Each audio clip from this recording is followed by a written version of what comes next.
Good afternoon. This is All India Radio. I'm Anuja Kumar, and with me is Anita Anand with the Midday News.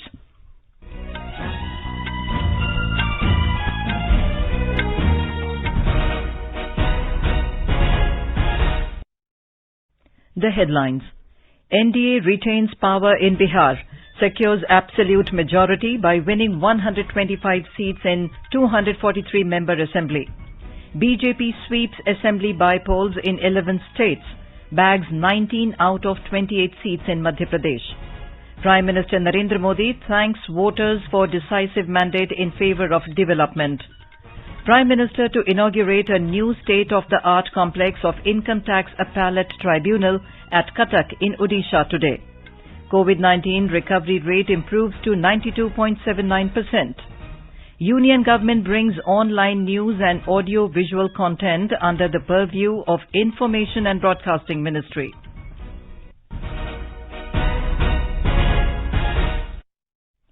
As the nation fights the COVID-19 pandemic, we begin with a message of precaution to stay safe and protected by following these three simple steps. Wear a face mask, maintain 2 gaz ki doori for social distancing, focus on hand and face hygiene. And now, the news in detail. The ruling National Democratic Alliance (NDA) has retained power in Bihar. It has secured absolute majority in the 243-member assembly. NDA got 125 seats, while opposition Grand Alliance got 110 seats. Others got 8 seats. BJP has bagged 74 seats, while JDU won 43. Hindustani Awam Morcha and Vikashsheel Insan Party secured 4 seats each. On the other hand, RJD won 75 seats and Congress 19. CPI and CPM got 2 seats each. CPI-ML has won 12 seats. Asaduddin Owaisi-led AIMIM got 5 seats. LJP, BSP and Independent got 1 seat each. JDU candidate Sunil Kumar has won the Valmiki Nagar Lok Sabha seat. He defeated Pravesh Kumar Mishra of Congress. In Madhya Pradesh, the BJP has bagged 19 out of 28 seats where by-polls were held. Opposition Congress has won 9 seats. In the 2018 state assembly elections, the Congress had won 27 of these seats. Our correspondent reports that the results are significant for several reasons, but the most important is that the BJP has got a clear majority in the 230-member state assembly by raising its strength from 107 to 126 MLAs. Meanwhile, in Madhya Pradesh, Congress party leaders are meeting today at the senior leader Kamal Nath's residence to brainstorm on the defeat in the recent by-polls. At the same time, informal discussion among the leaders in BJP is also going on. More from a correspondent. BJP has received more than 22,29,000 votes in these elections, which is about 49.46% of the total vote cast in the by-elections. While Congress is second position with 18,25,000 votes, the Congress has received about 40.50% votes. Even though the BSP has not won a single seat in these elections, it is in third place by getting more than 2.5 lakh votes. About 40,000 votes have been casted in favor of Nota. The interesting aspect is that Nota has received more votes from several political parties including Samajwadi Party and Shiv Sena. Sanjeev Sharma, AIR News, Bhopal. In Chhattisgarh, the ruling Congress has won the Marwahi Assembly by-poll. In Odisha, Biju Janata Dal has won both the assembly constituencies to which by-elections were held. In Jharkhand, the ruling coalition has retained both the seats that went for by-polls. The JMM has won from Dumka, while the Congress has emerged victorious from Bermo. In Uttar Pradesh, ruling BJP has retained 6 seats, while 1 seat has gone to Samajwadi Party. In Haryana, the Congress has won the by-poll to Baroda Assembly constituency. Its candidate Induraj defeated BJP contender and wrestler Yogeshwar Dutt. In Gujarat, ruling BJP has snatched all 8 assembly seats from the opposition Congress in by-elections in Manipur, ruling BJP has secured 4 out of 5 seats where by-polls were held. 1 seat has gone to an independent candidate.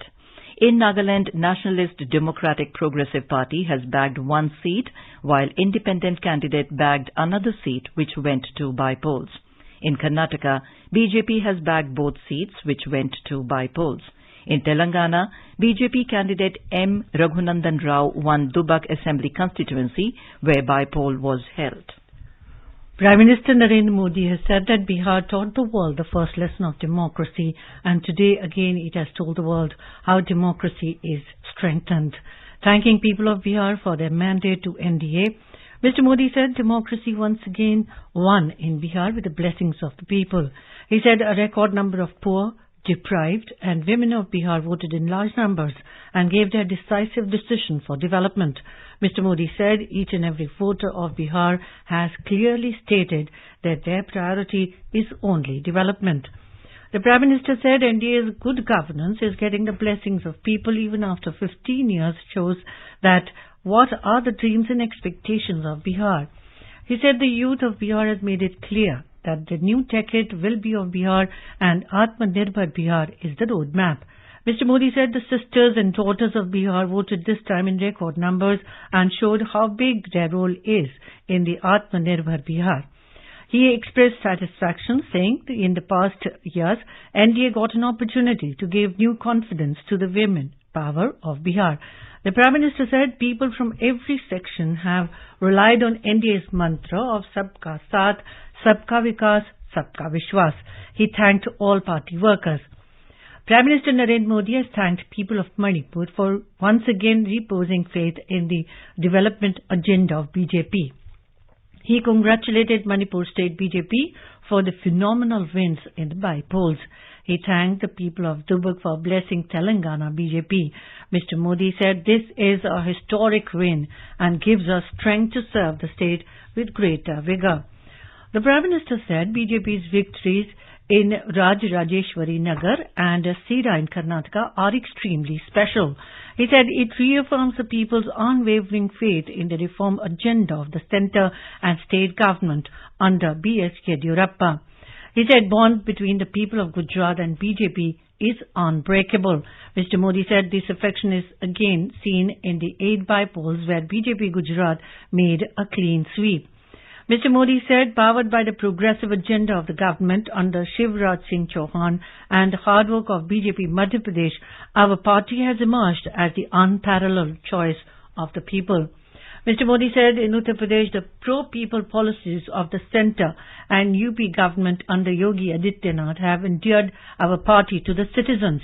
Home Minister Amit Shah also thanked people of the state for once again choosing development, progress and good governance in Bihar. Expressing happiness over the performance of BJP in the Bihar election and assembly by-polls across the country, Union Minister Prakash Javadekar said, Bihar में और पूरे देश भर में जिस तरह से Bharatiya Janata party को भारी सफलता मिली है वो देश की जनता की इच्छा है। प्रधानमंत्री नरेंद्र मोदी जी पर लोगों का अमिट विश्वास है और वो दिन ब दिन बढ़ रहा है। Prime Minister Narendra Modi will inaugurate the state-of-the-art office-cum-residential complex of Income Tax Appellate Tribunal in Cuttack in Odisha through the virtual mode this afternoon.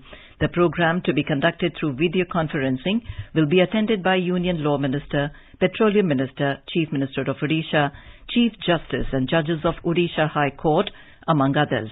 A coffee table book will also be released on the occasion.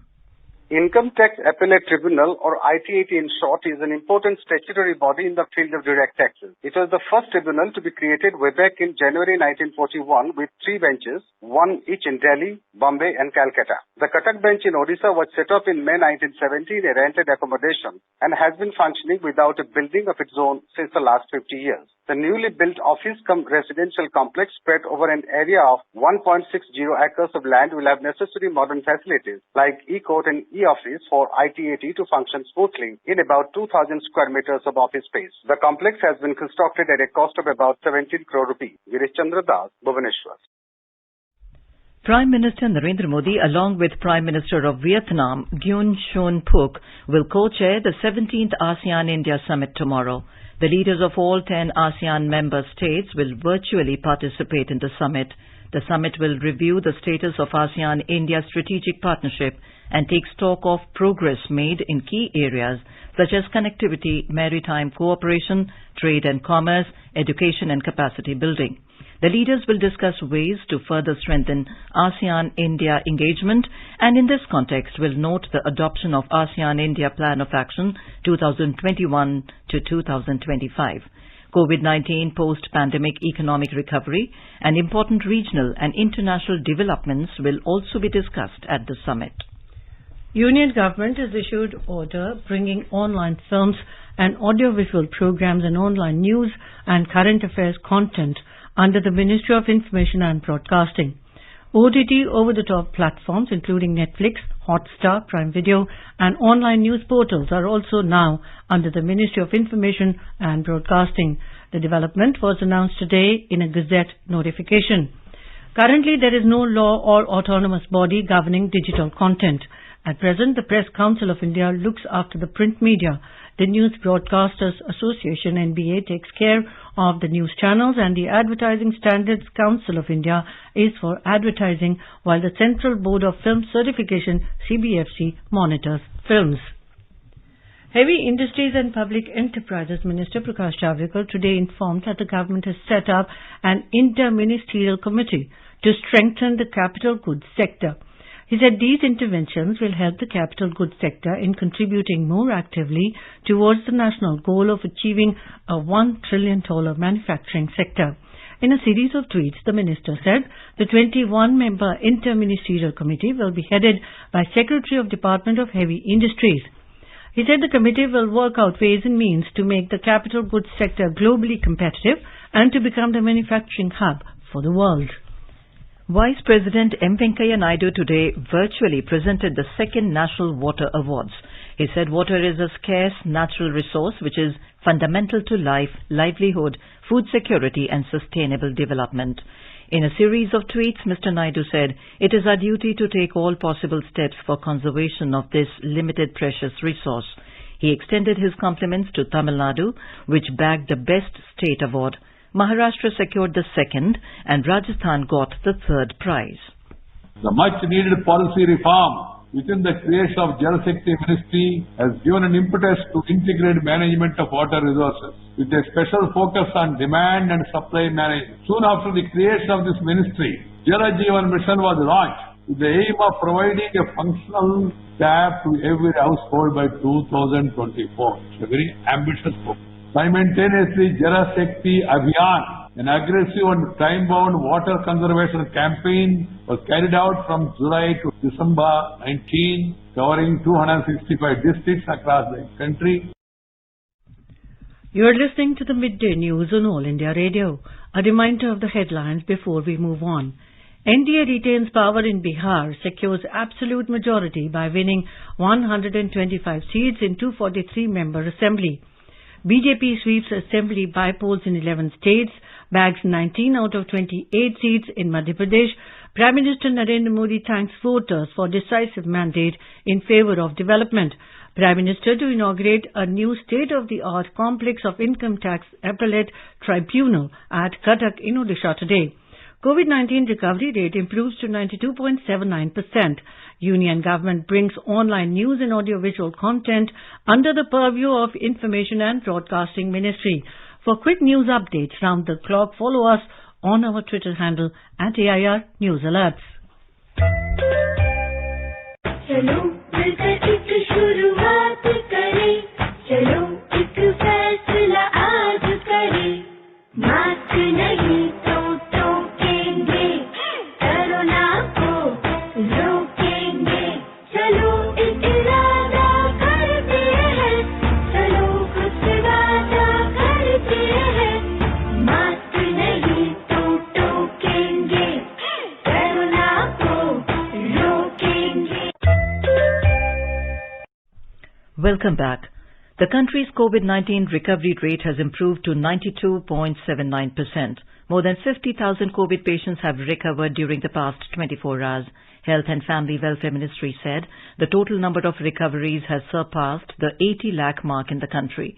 The active cases currently comprises only 5.73% of the total positive cases, and at present, the total number of active cases in the country is 4,94,657. In the past 24 hours, 44,281 new cases were reported, taking the total number of positive cases in the country to over 86 lakh. The ministry said effective implementation of the strategic and graded test, track and treat approach has led to higher recoveries and lower fatality. Currently, India's case fatality rate is at 1.48%, which is one of the lowest globally. A total of 512 deaths were reported within 24 hours, taking the toll to 1,27,571. Health and Family Welfare Ministry said that 27 states and union territories have less than 20,000 active cases, and 77% of the new recovered cases are concentrated in the 10 states and union territories. In the past 24 hours, these states and union territories have reported 78% of the new cases. Delhi has reported the highest daily new cases with 7,830, followed by Kerala with 6,010 cases and West Bengal with 3,891 cases. According to the Indian Council of Medical Research, more than 11,53,000 tests were conducted yesterday. The total number of samples tested so far has reached 12 crore mark. Health and Family Welfare Minister Dr. Harshvardhan is interacting today with the health ministers and officials of 7 states to review the COVID-19 situation and promote COVID-appropriate behavior. This meeting is happening at a time when some states and districts are witnessing a rise in the COVID-19 cases, decline in testing, high mortality rate and higher doubling rate. Earlier this week, Dr. Harshvardhan held a virtual meeting with the health ministers and officials of 9 states. In that meeting, he cautioned that people need to be more vigilant in the entire festive season as respiratory virus spreads rapidly in the winter months. Telangana reported 1,196 fresh COVID cases during the past 24 hours. With this, the total COVID cases reported in the state has gone up to 2,53,651. The state conducted over 44,000 tests yesterday. The recovery rate slightly improved to 92.34%, with 1,745 more people recovering yesterday. This took the number of recovered people so far in the state to 2,34,234. Assam has reported 96.69% COVID-19 recovery rate. In all, 271 positive cases are reported in the state during the last 24 hours. Health Minister Himant Biswa Sarma in a tweet said that over 25,000 tests were conducted in the last 24 hours. On the other hand, 629 patients were discharged from hospitals during the same period. Assam has nearly 6,000 active cases at present. Veteran film producer and director Sajid Nadiadwala says, while scientists in our country and around the world are working day and night to develop a vaccine for coronavirus, we as responsible citizens must do our job of following the COVID-appropriate behavior enumerated by Prime Minister Narendra Modi. Speaking to AIR News, Nadiadwala said, this is the time when we have to stand by our great country. There are many times in life we get a chance to stand by our great country. And this is definitely one of them. This virus is very new, and like many in the world, our scientists are working tirelessly to find a medicine to kill the virus. While they are doing this noble job, we as a responsible citizen should do our job, like wearing a mask, maintaining social distance, and frequently washing and sanitizing our hands. In this way, we are not only saving ourselves, our society, our country, but also humanity from this pandemic. So please take care of yourself. The News Services Division of All India Radio, in its bilingual live phone-in program tonight, will bring you a special discussion on COVID-19. Dr. Piyush Ranjan, Additional Professor, Department of Medicine, AIIMS, will participate in the discussion. Listeners can ask questions to the experts on toll-free telephone number 1800-115767. One can also ask questions on telephone number 011-2331-4444 and post queries on our Twitter handle at AIR News Alerts by hashtag AskAIR. This can be heard on FM Gold channel and additional frequencies from 9:30 p.m. onwards. This program will also be available on our website, newsonair.com, and on our YouTube channel, News on AIR Official. You can also follow us on the News on AIR app for updates. In Maharashtra, Chief Minister Uddhav Thackeray today urged the people of the state to be cautious while celebrating the festival of Diwali.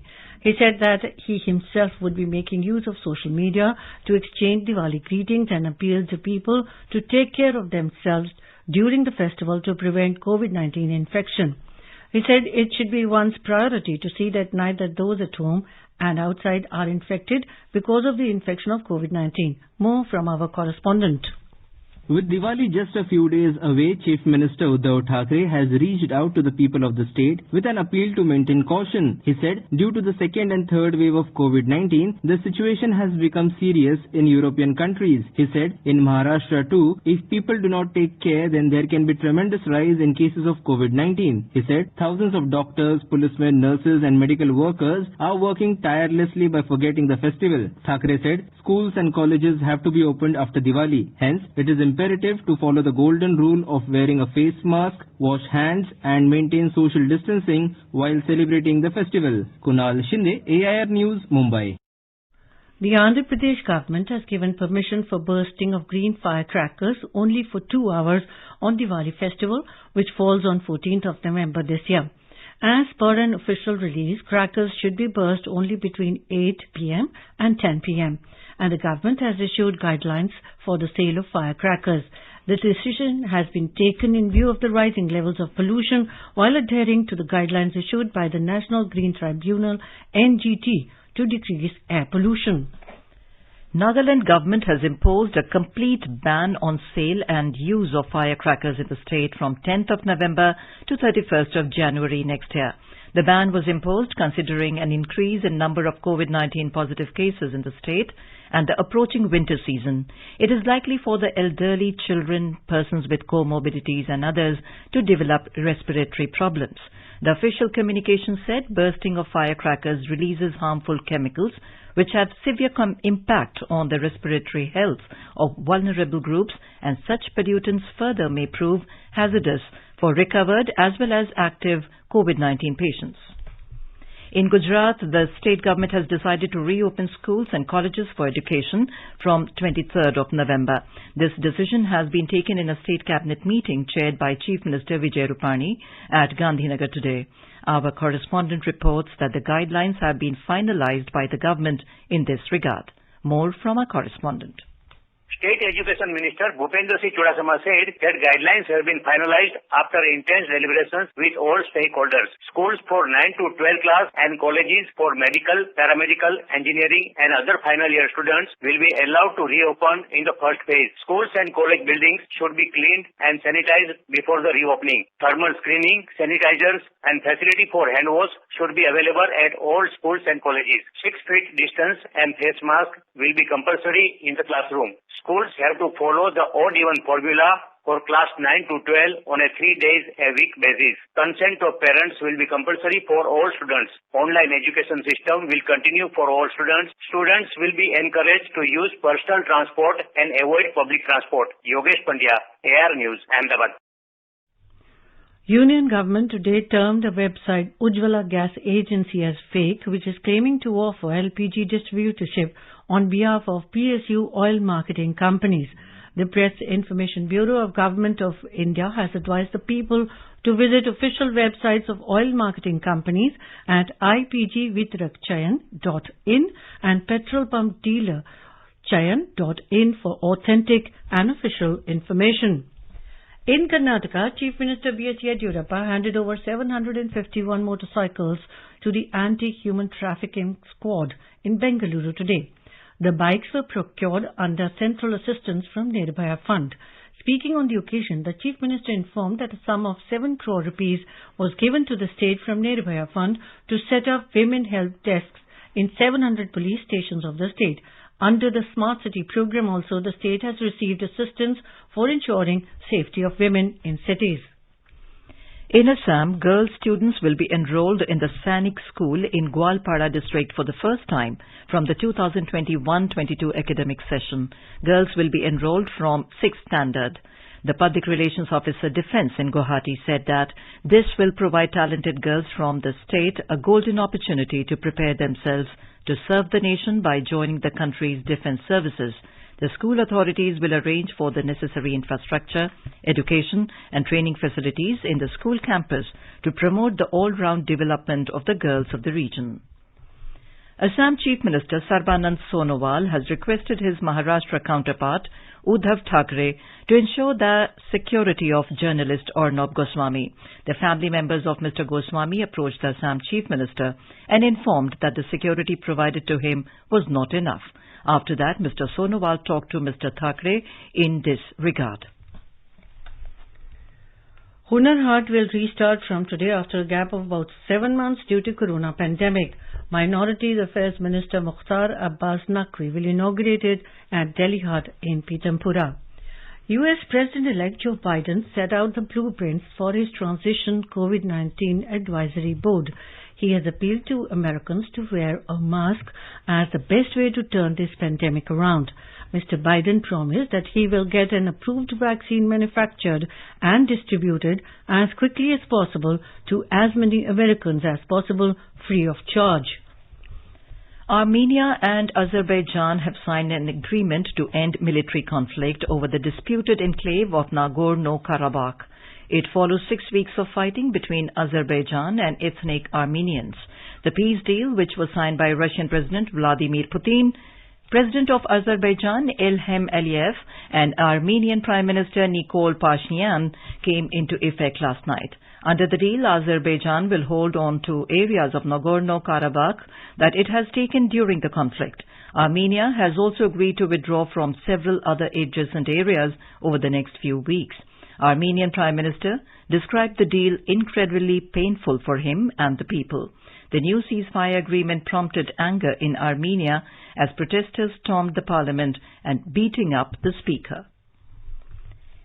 Back home in the Union Territory of Jammu and Kashmir, advisor to Lieutenant Governor Basir Ahmad Khan held a public darbar to listen to the public grievances in Srinagar yesterday. On this occasion, scores of delegations consisting of employees, common citizens and panchayat members from different areas and departments met advisor Khan to apprise him of their grievances and issues. Now let us take a look at the weather update for today. The national capital is having moderate fog. The minimum temperature was recorded at 12 degrees Celsius and maximum will be around 28 degrees Celsius. In Mumbai, sky will be clear. The minimum temperature in the metropolis was 19 degrees Celsius and the maximum will be around 35 degrees Celsius. Chennai will have generally cloudy sky with light rain. The temperature will hover between 23 and 29 degrees Celsius. Kolkata is expected to have mainly clear sky with temperature varying between 20 and 32 degrees Celsius. On to the north, in Srinagar there will be mainly clear sky becoming partly cloudy towards afternoon or evening. The minimum temperature was -1 degree Celsius while maximum will be around 18 degrees. In Jammu, minimum temperature was 13 degrees Celsius while maximum will be around 28 degrees with mainly clear sky. In Leh, sky will be partly cloudy. It will become generally cloudy towards afternoon or evening or night. Minimum temperature was -1 degree Celsius while the maximum will be around 12 degrees. Gilgit will also partly be cloudy, becoming generally cloudy towards afternoon or evening or night, with temperature hovering between -1 and 21 degrees Celsius. In Muzaffarabad, sky will be mainly clear, becoming partly cloudy towards afternoon or evening, and the temperature will hover between 5 and 26 degrees Celsius. In Dehradun, the temperature will hover between 11 and 28 degrees Celsius. The city will have mainly clear sky, becoming partly cloudy towards afternoon or evening. Chandigarh will have partly cloudy sky with temperature oscillating between 12 and 29 degrees Celsius. In Hyderabad, the minimum temperature was 16 degrees Celsius, while the maximum will be around 30 degrees. The city will have partly cloudy sky with haze. And now, before we end the bulletin, the headlines once again. NDA retains power in Bihar, secures absolute majority by winning 125 seats in 243-member assembly. BJP sweeps assembly by polls in 11 states, bags 19 out of 28 seats in Madhya Pradesh. Prime Minister Narendra Modi thanks voters for decisive mandate in favour of development. Prime Minister to inaugurate a new state-of-the-art complex of income tax appellate tribunal at Cuttack in Odisha today. COVID-19 recovery rate improves to 92.79%. And Union Government brings online news and audio-visual content under the purview of Information and Broadcasting Ministry. And with that, we end the Midday News.